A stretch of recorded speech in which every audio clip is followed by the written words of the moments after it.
মারাঠি না হিন্দি, এই বিতর্ক নিঃসন্দেহে ধাক্কা দিয়েছিল মারাঠি আনায়। মহারাষ্ট্রের স্কুলের প্রথম শ্রেণী থেকে হিন্দি বাধ্যতামূলক করার ক্ষেত্রে যে ফরমান জারি করেছিল মহারাষ্ট্রের বিজেপি নেতৃত্বাধীন জোট সরকার, মুখ থুবড়ে পড়ল সেই ফরমান। পাল্টা ধাক্কা খেলেন মুখ্যমন্ত্রী দেবেন্দ্র ফডনবিস। মহারাষ্ট্র সরকারের ভাষা উপদেষ্টা কমিটি খারিজ করে দিল মুখ্যমন্ত্রীর হিন্দির সওয়াল। ঢোক গিলে মুখ্যমন্ত্রীর বার্তা, মারাঠি মহারাষ্ট্রের প্রথম ভাষা, না করে উপায় কি? রাজ ঠাকরে আর উদ্ধব ঠাকরে হাত মেলানোর কথা উঠেছে যে, এরপরেও হিন্দি আগ্রাসন নিয়ে বাড়াবাড়ি করতে গেলে বিপদ বিজেপিরই।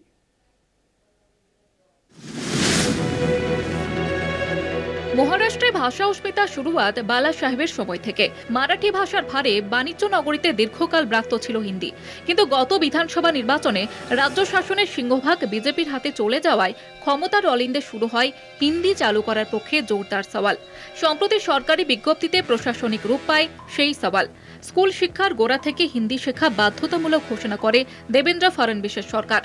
মুখ্যমন্ত্রী যুক্তি, মারাঠি ভাষা অগ্রাধিকার পেলেও গোটা ভারতের সঙ্গে নিবিড় সম্পর্ক স্থাপনে হিন্দি শেখাটা জরুরি।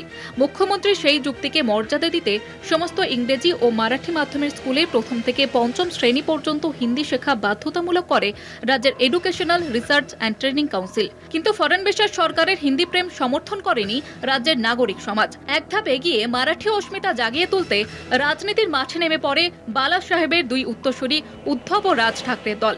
এরই মধ্যে এডুকেশনাল রিসার্চ অ্যান্ড ট্রেনিং কাউন্সিলের সিদ্ধান্ত খারিজ করে দেয় সরকারেরই ভাষা উপদেষ্টা কমিটি। জাতীয় শিক্ষানীতির অংশ তুলে ভাষা উপদেষ্টা কমিটির যুক্তি, কোথাও কোনো ভাষা শিক্ষার বাধ্যবাধকতা নেই, বরং মাতৃভাষার শিক্ষালাভের ওপরেই জোর দেওয়া হয়েছে। শেষমেশ পিছু হটে ফডনবিসের সরকার। প্রত্যাহার করে নেওয়া হয় স্কুল পাঠ্যের চৌকাঠ থেকে হিন্দি শেখার বাধ্যবাধকতা। কলকাতা টিভি।